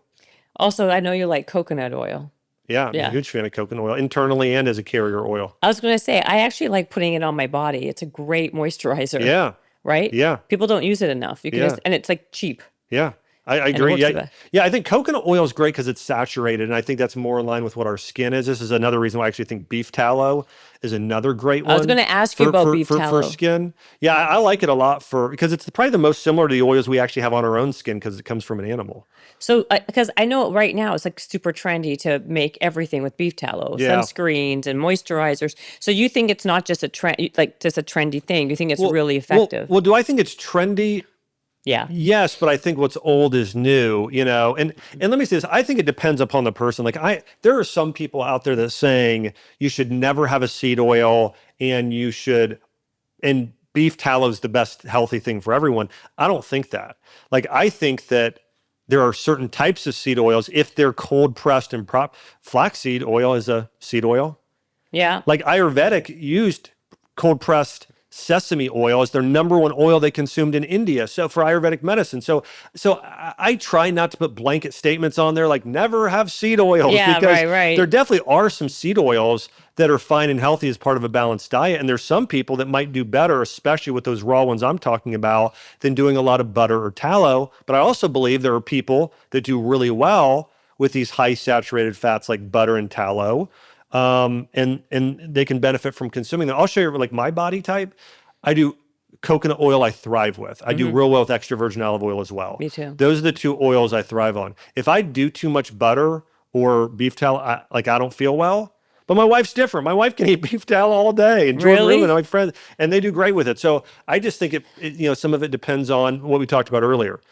Every single person should have a diet that's specific to their body type. And if I have a patient with cancer versus inflammatory bowel disease, those are very different diets. Yeah. Inflammatory bowel disease is like soup, and more soup, like all cooked meat, really well cooked vegetables, maybe even some rice congee and things like that. And then someone with cancer, I'll probably do a lot of juiced vegetables, a lot of raw, those sort of Why? because I think with cancer, so in Chinese medicine, that's known as basically it's stagnation. One of the biggest causes of cancer is things are stuck and they're not moving. So you want to really move the body a lot, and you want to address nutritional deficiencies and toxicity. Max Gershon, who developed Gershon therapy, believed that one of the best ways to do that is to flood the body with nutrients. What's the best way of doing that with whole food nutrition? Juicing vegetables. You know what else he juiced? This is going to sound gross and crazy to people. Raw beef liver. He took raw calf liver from young calves and juiced it. And so the Gershon diet, now originally that's what they did. Then some other people took over and they're like, oh, that can't be good because it's an animal product. So and then now I think they do maybe recommend desiccated liver as tablets. But overall, that's what he did because beef liver is probably the most nutrient dense food there is. So Gershon therapy, and if you're combining that with the Chinese medicine ideals as well, you're doing lots of organ meats, you're doing lots of vegetables and berries and those things where you're really flooding the body with nutrients, and then you're really supporting the body's detoxification protocol. That's why he also recommended some coffee enemas, things to really help release bile and flush toxins out of your system. And so anyways, with cancer, you also want to go very high enzymes. And there's some studies on doing a lot of proteolytic enzymes, and enzymes are very good for breaking down what we call senescent cells in the body and cancer cells. But enzymes are also very reactive. They're moving. They help things happen within the body. So overall, when somebody has cancer, you really want to move things. Turmeric and ginger together are also very good to do for that. God, you just said a bunch of things I wanted to ask you about. It's on my notes, but I can't see without my glasses. But basically, you said something about, okay, number one, organ meats you talk about in the book. Yeah. As a big super nutrient. It's the number one food we're missing in our society today. Major. Yeah. Organ meats. So there's this whole craze over peptides today. Do I know? Yeah, of course. okay. Yeah, every single person and their dog asks me about peptides daily. So I've done a lot of studying on peptides and a lot of research, and I am a big fan of peptides. For the most part, I will say this: the number one place you find peptides in nature is in organs. I mean, so Chinese medicine, if you were to go in, or even a lot of these biblical physicians like Maimonides probably and others, they would have prescribed and recommended, if you're sick, herbs, mushrooms, and glandulars or organs that you would take as a supplement essentially. And so BPC 157, that body protective compound. That's found in your gastric juices, in your stomach, and your duodenum. Thymosin alpha 1 or thymulin, these peptides today that people take as well, like that TB500, that's found in the thymus gland. That's a big part of your immune system. So actually, people for thousands of years have taken thymus gland to fight cancer or immune issues. And so peptides are natural compounds found in our organs and glands. And if we were eating more liver and kidney and heart and things like our ancestors did, then we wouldn't be as deficient as we are today. So I think people can take peptides, get a lot of benefits from them if they're taking them correctly, whether it's subcutaneous or some are absorbed well orally. But I think there's lots of benefits of peptides. But my point there is organ meats are where you're getting those. Like if somebody had, the principle is called like heals like. If you have a heart issue, eat heart. If you have a liver issue, eat liver. If you have a thyroid issue, what should you take for your thyroid? Thyroid gland. You should take that as in fact, the number one natural thyroid medication, Armour, or NP thyroid, or Nature-Throid, those are from beef and pig thyroid glands. They just take the thyroid gland and they Really? That's what Armour is. And So wait a second. Are you telling me that you eat heart? You? yeah, of course. Yeah. But let me say this. Yes, of course. Listen, my palate is not adapted to the bitterness. I mean, listen, I like chicken liver fine. I will saute it with garlic and onions. I like ketchup with it. I saute it in coconut oil or olive oil, and I like liver fine. I like liver pate too. So like that's all fine with me. But heart actually does not taste bad either. But the way that I get it, like I buy a brand, it's called Forces of Nature, and it's beef, heart, and liver in there. And then I take a multi-organ supplement regularly too. So you do? Mm-hmm. When I was a kid, my mom would force me to eat liver. Do you remember that? Yeah. When you were a little boy? And ever since then, I haven't had it, but it is like, I think it's known to be like the healthiest thing in the world. It's the most nutrient dense. But how do you stomach it? Like, can you just take, like you said, a capsule? Yeah. People can take capsules and tablets today. Easy. Super easy. Okay. So can you send me, I'm curious, I would take that because Yeah. what would be some benefits? What would be some of the things I would notice in my overall health by me taking one of these like either eating organ meat or taking a supplement of it? Well, I think for most people, if you are deficient in a nutrient that it's high in or a peptide it's high in, then you're going to notice a difference. Like iron, for example. Like so many women are low in iron. Well, yeah. Well, I mean, iron and the other things you need to build blood like B12 and folate, I mean, those are found in very high levels in heart and liver. Coenzyme Q10 as well, carnosine, taurine, creatine. I mean, all those are in heart as well. So yeah, I mean, I think women could really benefit from liver and heart, specifically also ovary and uterus. I mean, those are good for, I think, women going through menopause, all women really of all ages. And then if you have a thyroid issue, thyroid and adrenal would be great as well. But I would say the nutrients that they're the highest in are B vitamins, iron. I want to say thyroid is very high in has some selenium. So, but they're pretty high in. I mean, they're more nutrient dense than vegetables. I mean, people take today superfood greens powder. What do you notice there? Well, the organ glandular supplements are going to be probably just as potent or more. So, okay, so if people have like a bad heart, like, so many people are on statins and all these things, why are they not taking like a heart supplement, like you just said, like one of those, or eating heart? I mean, do we have another hour? I mean, I'll try and do this in 1 minute. But I mean, listen, I mean, you can't, the margins are not near as good. I mean, you got to understand with these drugs, the drugs they make for pennies. Yeah. They make it's virtually no cost. And then you get to mark up something 100 times. I mean, so. Forever. So, I mean, that's why. I mean, listen, here's something, and I will debate anybody on this. If you send me anybody with, high blood pressure, high cholesterol, and I'll fix it. Give me almost anybody with type 2 diabetes. And if they follow the plan I lay out, they will reverse their type 2 diabetes and very quickly. What would you do? Give me the plan. For anybody listening. Yeah, type 2 diabetes, high protein, high fiber, and moderate fat and lower carb. And so, it's mostly meat and vegetables. There you go. That's exactly meat and vegetables. So you eat that, and then I'm going to have you do berberine, 500 milligrams per meal. I'm going to do chromium picolinate, 200 micrograms per meal. I'm going to have you do vitamin D and magnesium. I'll have you do an herbal tea blend of cinnamon, fenugreek, and gymnosa every single day.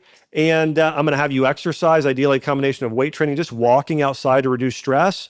Someone will reverse their type 2 diabetes incredibly fast. Yeah. I've helped so many people reverse their type 2 diabetes. And that one's easy. I mean, there are others that are maybe more. That's an easy one. But the same thing is true for hypothyroidism, for low testosterone, for PCOS. PCOS is an insulin issue too, by the way. So, but with a lot of these, and I'm not trying to be overconfident here. I just have experienced this with patients. And so today, the problem is that the problem, there's several problems. One is if you give somebody the option of a pill and then their doctor tells them you're healthy now, you're normal, and they think they are, well, of course, who's not going to choose taking a pill over exercising if they don't like exercising? Now, you and I like it. Like, I wouldn't feel normal. Like, not exercise, I would just feel so bad. But some people can live with that. But it's,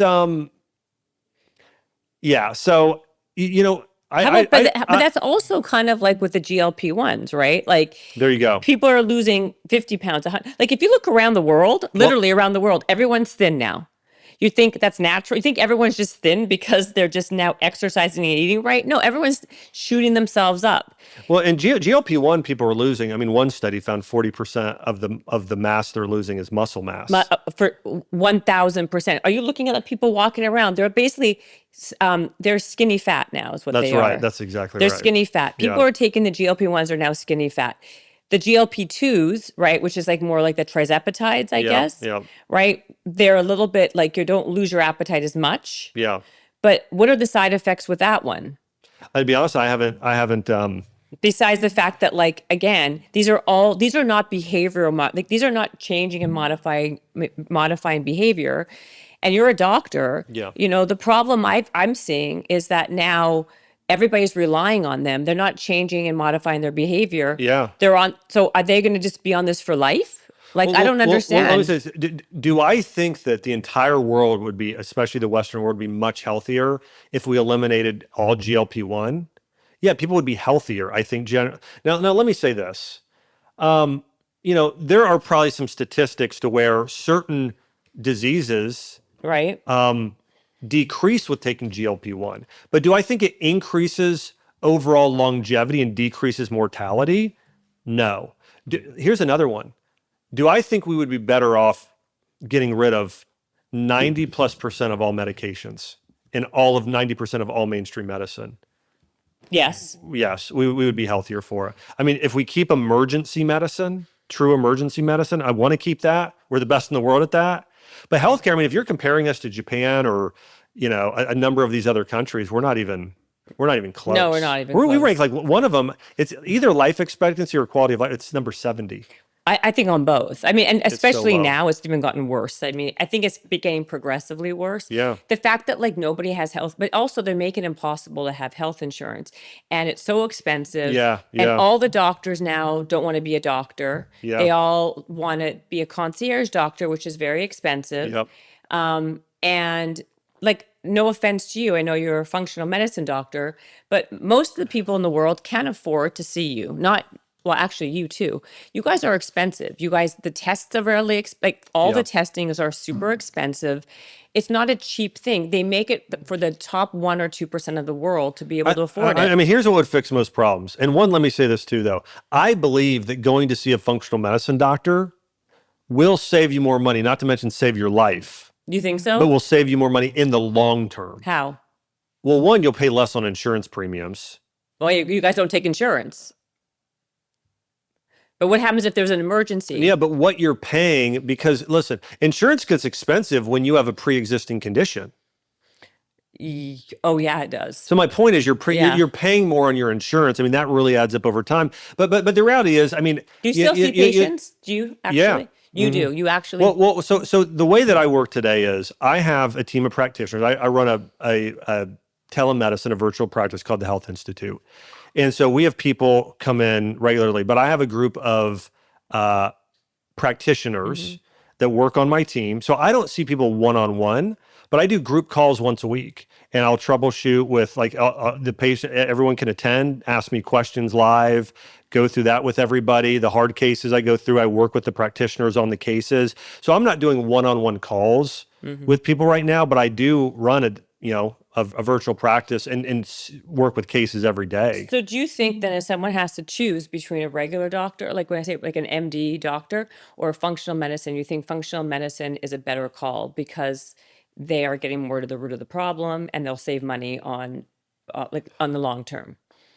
Yeah, and listen, to the amount they'll save long term, my point is that you will pay a lot for insurance if you maintain the same condition and the poor health that you have, versus if you can reverse the condition and pay less for insurance, much less, that will save you some money. But overall, I mean, the reality is functional medicine, or what I do, I'd probably call it more personalized cellular medicine, but more of that personalization there, which I think is a little different. It's a form of functional medicine, but I think it goes kind of a step further. But that the thing that people have to think about is like, what's your life worth and your quality of health, right? I mean, there's an investment there. There's no doubt about it. But I will say, if we changed our entire healthcare system to where doctors, rather than prescribing drugs, the only thing they did was prescribe diets, supplements, and lifestyle changes like exercise, that's not expensive. That doesn't have to be expensive. No, it doesn't have to be. And it fixes 70% and of the problem. That fixes, at least 70. I exactly. agree with you. Yeah. Why is everybody now prescribing or talking about microdosing these GLP-1s? Yeah. Because the side effects are less. I mean, I don't know. I mean, that's the only reason. Listen, I guess the way that it probably works is people that have these major cravings, it takes the edge off to where it's not totally fixing the problem. It's kind of like this. It's like some people, it's like, hey, you've got low energy. Let me give you 500 milligrams of caffeine. Let me give you so much every hour that you're just, versus, well, they're saying now, hey, here's some oolong, here's some ribose, or here's some green tea, just 1 cup a day. I mean, so the microdosing is around 1/8 of the dose to 1/10 of the dose, probably. So it's going to be, it's quite a bit less. And if somebody, it's not going to do near the harm, not even close to where the full doses of GLP-1 was. In fact, I don't even know if I have a problem with microdosing myself. I don't think it's the right fix. I think I would rather have somebody just eat more protein and fiber, because they're going to get just as good or better results. This is what I mean, I'm telling you, the doctor, the very well-known doctor here, but like that is good for inflammation. The microdosing is good for inflammation. It's good for brain health in terms of brain fog, focus. Like those are the three keys. And they say now for menopause symptoms, this is that's what's being touted. I'm not saying it's accurate. And because I don't have enough. I don't know that. First, I don't think there's enough research on it. I don't think there's enough research on any of it, or understanding how it works physiologically for us to make a lot of big conclusions right now. But do I think a microdosing is harmful to people? I'll say this. I don't think it's probably that bad. So I don't listen, I'm against this ultra dosing of GLP-1. I am as against it as anybody else, more than anybody I can think of. But the microdosing, I don't think is probably that bad. But would I ever recommend it? I don't recommend it. I think people should just not do it. Change your lifestyle. And I was going to say, how many people take berberine? I'd rather you take that. What does berberine do? So berberine is a compound from the bayberry leaf, similar to like curcuminoids or compound found in turmeric. And they are probably found to be the most powerful blood sugar regulator. So they help with insulin resistance. So again, for diabetics or prediabetes, which by the way, like 1 out of every 3 Americans now have prediabetes. Think about that. Wow. 1 out of every 3. It's incredibly high. So berberine is probably the most effective herbal compound for blood sugar. And then after that, it's probably, just as a whole, cinnamon, fenugreek, and gymnosa are probably the next. And mulberry leaf is good too. And then, okay, I got one more question for you, and then you can leave if you'd like, or you can keep on. We can keep on Sure. going. I want to know about fruit. Fruit's such a controversial. So stupid how controversial fruit Yeah. is, but it is. You talk in your book about certain things like the figs, papaya. What, in your opinion, is the most like pound for pound, and you cannot say blueberries? Oh, well, Okay, is the best fruit for your health? pomegranate. I love pomegranates. Yeah. And I had a feeling I did see it in there. Yeah. It's very biblical. It's very Yeah. Jewish. And like people love Yeah. pomegranates. Yeah. We love pomegranates. Well, pomegranates have a lot of benefits. One, they're incredibly high in fiber and they're incredibly high in antioxidants. So they're lower glycemic, similar to berries. Yep. But pomegranates have a unique compound called ellagic acid. It's also found in raspberries and to a degree in walnuts and pecans, but higher levels in pomegranates and raspberries. And this is a compound that about half of people can convert very well to something called urolithin A. And urolithin A is something people are buying today. Very popular. But here's the cool thing about ellagic acid from pomegranates.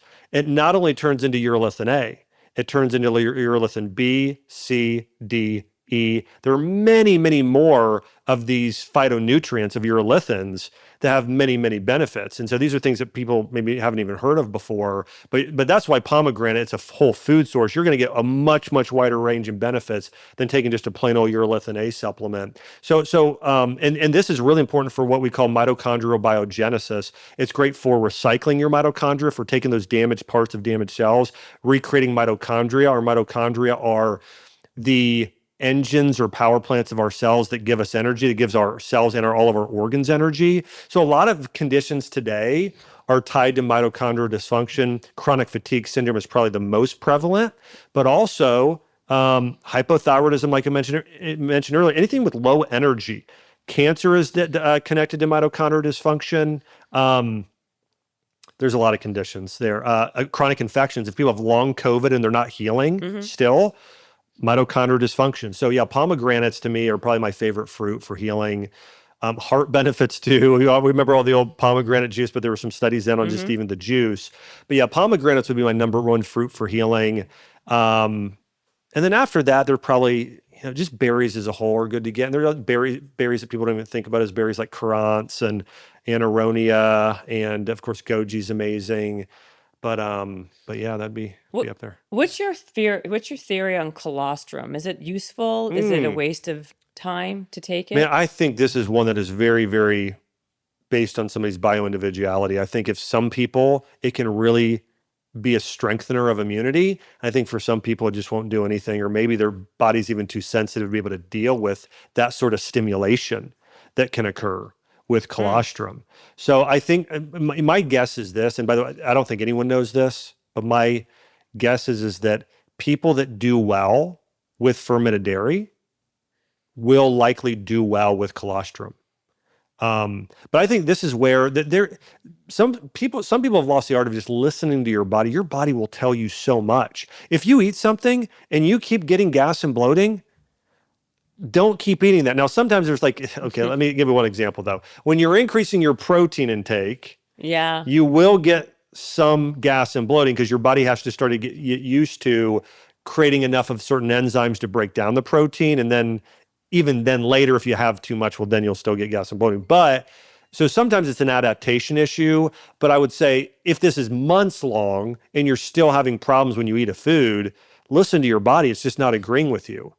I have a patient I'm working with right now, and he has IBSD, and I gave him a diet that was like all cooked food, and so rather than a smoothie, what I have a lot of people do is I have them do a pumpkin smoothie for breakfast, have them do a 30 can of pumpkin, and I have them do vanilla, like a bone broth, like a protein powder that's made of bone broth, maybe another vanilla plant protein, and then I have them do pumpkin pie spice with a lot of ginger, cinnamon, and do that as a smoothie. And he ate that, and along with the diet I put him on, and he went from having 11 bowel movements a day down to just 2. This is after just 1 week. And then I saw him again the next week, and he's like, oh man, I had I'm up to like 7 or 9 bowel movements again today because just having, just major problems there. And I said, well, what did you do differently? He's like, man, I'm still eating healthy. He's like, this morning I went and I had yogurt and I had melon and then and I'm like, Rob, like, okay, I know melon sounds incredibly healthy and I know yogurt sounds incredibly healthy, but you've got IBSD and your constitution right now is so cold and digestive system so weak, you can't it's going to wreck your system. You can't do it. And then we get him back on it. He does a lot of ginger turmeric tea too. And then it just fixes it again. But they're just things like that. Like there are so many people that are suffering with health issues and they think, oh, salads are healthy or smoothies are healthy or whatever. And if they just not even eat things that they would think of as healthier, sometimes it might be worse for them or they would think it would be, but it will actually completely fix and heal whatever their issue is. Can you take a certain, what are some tests, like basic tests or Yeah. or tests, they don't have to be basic, that really tell you a great picture of someone's like true, like inside, like the health, like like deep in the innards of themselves? Yeah. The number one test is looking at your tongue. Oh. Mm-hmm. Yeah. Like this? Exactly. Does it look healthy to you? Yeah. Yours is actually it's healthier than most. When we could say one of the healthiest tongues you've ever seen? No, it's healthier than most because I've do this before. There are a couple things. Really? You got a little bit of heat, but it's not too bad. It's really hot in here though, But too. well, it is very hot in here. But You can open the door. But I'll give you an example. One thing I see in people is if some people have ridges like bite marks on the side of their tongue. That's called a spleen qi deficiency, or it's a digestive deficiency. That means your digestive system's weak. So we got to really warm it up and help do some things to strengthen the digestive system. The other thing would be if somebody's tongue is pale. That is a type of anemia. We call it a blood deficiency. So we need to do a lot more red meat and beets and steamed greens and blood building foods. Coating on your tongue. Now we call that candida. We'll call it dampness as well. So your tongue will tell me the exact herbs you need to take. It'll tell me a lot. I don't have any of that stuff. What do I have? So the only thing that you have is a little coating with that's almost an orange yellow color on the back of your tongue, but it's very subtle. That just shows me that really the only thing I'm seeing is you've got a little bit of heat in your large intestine. And so what does that mean? It means that there's a little bit of inflammation in your large intestine. It's mild, but I would say, something you want to do things like spearmint tea, something like that, that'll start cooling it, and just do some more. In fact, you actually are the opposite of some people. You would probably do well with like a coconut yogurt or a goat's milk yogurt or something like that. So, what do I stay away from? You probably want to stay away from things that are like some things that are very spicy. Might bother your system possibly or make that slightly worse. But really, again, you have one of the healthier. Almost every time if I ever bring that up or somehow it comes up, most people have major issues, deficiencies, and problems. Yours is you have one of the healthier. Seems like your system moves pretty well. Based on what I see there. But the other thing is, there are blood tests I like. Like we do a test at the Health Institute where it's called a True Health Test, and we look at micronutrients and organic acids. We also do vitamin D. So we do a number of tests. What we really focus on is vitamins and minerals and amino acids and looking at essential fatty acids, like where are those major deficiencies? That's my favorite test. I also like doing a hormone panel. And then another favorite is a GI map. Those are probably the 3 tests I run the most. And I can tell, that along with looking at somebody's tongue and of course their symptoms. I usually have everything I need to know. There's other tests sometimes I'll do on occasion, food sensitivities. There's others, but those 3 I just mentioned are there's a test also I really like. It's called an organ age test. And so I'm able to look at the age of basically all the different organs in the body based on different biomarkers. And that's pretty powerful as well for some people. Can I get all these tests? Yeah, I'll send them to you. No, Sure. I'm serious. Yeah.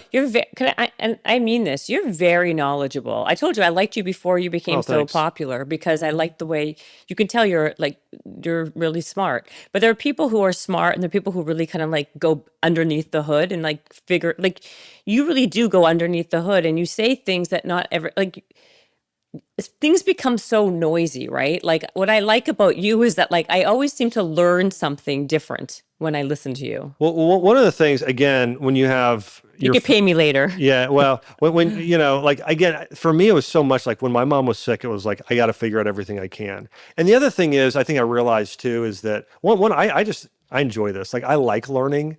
I'm like if I do like some Yeah. sort of personality profile, learner's always number one. But I enjoy learning. But I think I found that there are probably quite a few people, and this isn't to knock anybody, but I think a lot of people, maybe even early on in the career, they learn a lot of studies or stats and they can spit those off. But I don't know. I always wanted to understand Yeah. philosophically and scientifically, how does the body work? Why is that happening? And I always started asking, I don't know if you've heard of this, the 5 whys. Why? Well, why is that? Well, why is that? And understanding. And I think that helps me as a practitioner be able to understand that a little bit more, kind of that general sort of philosophy. And by the way, the thing I like about the blood test too is that we do, it's a blood spot. So like you can do it at home on a little piece of cardboard. We have, people that become patients do that just right on and then you just ship it in. It's so easy. I mean, what's going to be so amazing in the future? Eventually we'll have like, this is an Oura ring I wear. Like we'll be able to have, or very similar to like those continuous glucose monitors. We'll probably be able to have those on in 20 years and pull up our phone and it'll tell you what you're everything you're deficient in that day and the exact meal you need. And you can probably have it delivered to your home. In 10 minutes. I used to wear all the Auras and all the Fitbits and all the things. And honestly, like I felt it was more stressful than not. I see that with some people and for sure. No one needs to be wearing a continuous glucose monitor on your arm all day unless you are a real diabetic. Here's what I found. It was helpful for me to do for 2 weeks. Yes. And then I didn't need it again because I just knew, like I was surprised. I found for fruit with myself, I can do 1 serving and I'm good.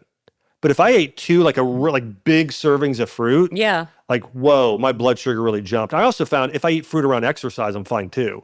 But it was like, so 1 serving or around exercise, good to go. 2 servings without exercise, my body does not like that. I also found like potatoes. I'm like, oh, I ate all these potatoes. My blood sugar it didn't, I agree. But fruit, I eat so much of it, it bloats you because it's so much like water and sugar and all the things. I love fruit. Yeah, same here. Yeah. I love it. But that's why I'm thinking like, is it like, I don't, if I'm eating so much of it, maybe it's like too much of a good thing. Maybe I can eat pounds of it at a time. Again, I think they're meant to be done 1 serving. Yeah. And not Depends on more. what you think 1 serving is and what I do. 1 apple, 3/4 a cup probably of blueberries. I mean, something like that. So, yeah. Okay, I have one more question, then I'll let you go. Okay. Let's talk about like eczema and psoriasis, like that kind of thing, because what makes it start to inflame again? Like is it just stress life? I have a feeling, tell me if there's a correlation between this. If you're working out too intensely and your cortisol gets too high, it can inflame your skin. Is that just something I'm making up in my head? No, that's true. But let me say, so on your tongue, back of the tongue, orange yellow, that's damp heat in your large intestine. That's the cause of eczema. So when somebody has eczema, again, this is the Chinese medicine pattern, but it's damp heat. So there's yeast, there's bacterial or yeast overgrowth that's happening in the colon. And then there's also heat and inflammation there. So in that case, there are certain herbs that are really good for expelling damp heat. One really good one is for you is probably, it's one most people probably haven't heard of yet. It's called sarsaparilla. Sometimes it goes by Smilex. If it's affecting the liver too, chrysanthemum, like people with rosacea, chrysanthemum is by far the best herb they could ever take, probably for most of them. Gentian herb, but it's really more bitters. Getting some more bitter greens in your diet, things like that, that helps flush some of that damp heat. And that typically is what you do. But like exercise-wise, if you're to the point where you're getting red in the face, no, or where you're creating a lot of heat, it could make it worse. Or of course, if cortisol gets too high from overexercise, that definitely will bother it too. Can life stress just make you have more? Of course. Yeah, that's probably. Well, I mean, life stress is really in a way everything. It's going to exacerbate everything. In Chinese medicine, that would typically be what we would call depleting your qi, or in Western medicine, depleting your mitochondria. Right? Too much stress. Your battery. It's like your body's battery's getting too low. So really, if your battery's low, that's affecting every single organ, every single cell in your entire body. Would you send me those things that I should, those herbs? Yeah, of course. I'm telling you, I wish you saw patients. I do. I see them in a No. group format, and I have practitioners. My practitioners are amazing. They are really, really good practitioners. How many do you have? So we had about 18 or 20. I mean, so, Wow, that's a lot. but yeah, I mean, yeah, That's yeah, about amazing. 18 or 20. Yeah. Okay, so wait. Okay, did I ask? Is there anything I didn't cover with you? Besides, I mean, I wanted to ask you like salt. I know you're big Celtic or Celtic Well, you know salt. what? Here's I think that salt. This all comes down to the individual as well. I think that you should sprinkle a little salt on your food, but also not go overboard. Like you shouldn't be doing buckets of salt on your food. And some of this also depends on how much potassium you're getting, which you're going to get predominantly from fruit and to a degree from things like vegetables and potatoes. So again, I know people always want me to give a straight answer, and I can sometimes, Yes. but it's so hard because again, like my mindset's always, I need to create something customized for you. Where do you live? Like you're going to sweat more in Florida than California. Like, are you exercising? You're not. Let me give you an example. The most popular electrolyte beverage today, I don't like at all for most people. Oh, I know it's terrible. Synthetic. It's a 5-to-1 ratio, 1,000 milligrams of sodium, 200 of potassium.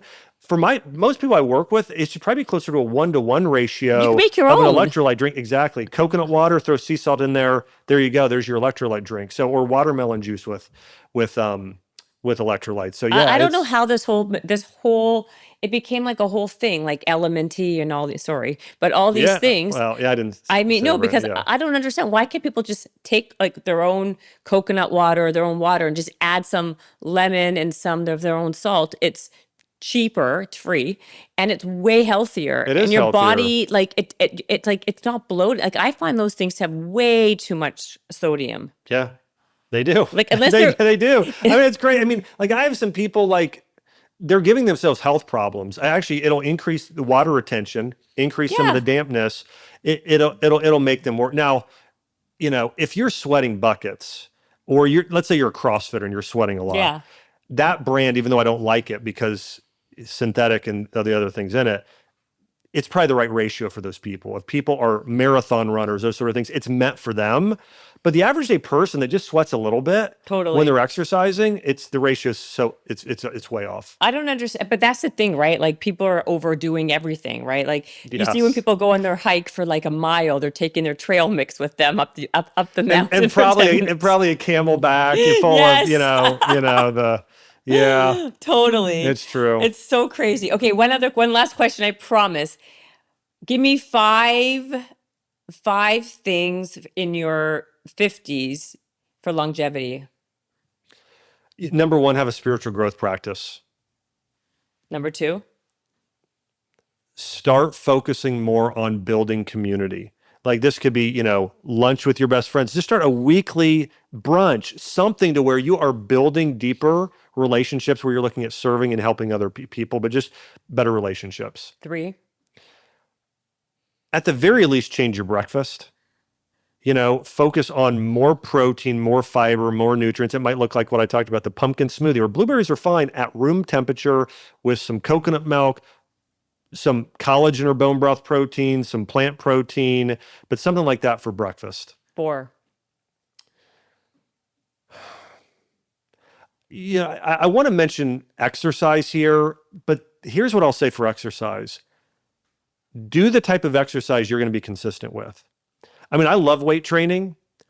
By the way, the longevity studies show that probably the best exercise is racket sports like tennis and pickleball and badminton. So I love that. I love swimming. I love cycling. But I would say generally, just spend more time moving. And the last one, number 5, just spend way more time outside. Yeah, I think those are good. Hiking, getting sun, all that. I think the pickleball tennis is also good for your brain coordination, keeping your brain like moving. Of course. Yeah. By the way, the best exercise is walking because everyone can do it, and the barrier to entry is very And like, especially if you've little. got hills. I mean, it's even better. 100, totally agree. I agree. Okay, I guess I can let you go now. It's been we can open the window. Well, They're yeah. Well, dying. thanks so much for having me. This was fun. It was a great question. I mean, some of the questions are ones I don't answer often, and those are my favorite interviews. I love being able to answer the questions that are kind of less common. Oh my God, I have a million more, but I don't want to. I feel like I've like taken up way too much of your time, and I know it's like a sauna in here, so I didn't want to make you sweat more. Saunas are great for our health. That's right, exactly. I was going to say you didn't say sauna in the 5 longevity, and I said 50s, not 40s, because I think people who like I feel like they're like now empty nesters and they can like focus on their lives more. Yeah. Maybe it's a better. Yeah. Their kids are off in college and what have Yeah. you. Okay, so Josh, Doctor, what do people call you? Josh? It Dr. depends. Josh? A lot of people call me Josh. Some people call me Dr. Axe. Some people call me other things. Trying to think. My 5-year-old daughter calls me, Dad, or Dad. makes up other names. So Well, I'll call you Dr. Josh. that's great. Yeah? Okay. Great. I'm great with anything. Dr. Josh Axe's book is called, when is it out? Biblio Diet. It's out soon. September. Oh, September. Yeah, Okay. soon, very soon. And I don't know, everything that Josh, I like you. I think you do. He's got great info. Thanks. I really, like I said, I've been following him for a long time. He's very knowledgeable, and that's it. Buy his book. Bye.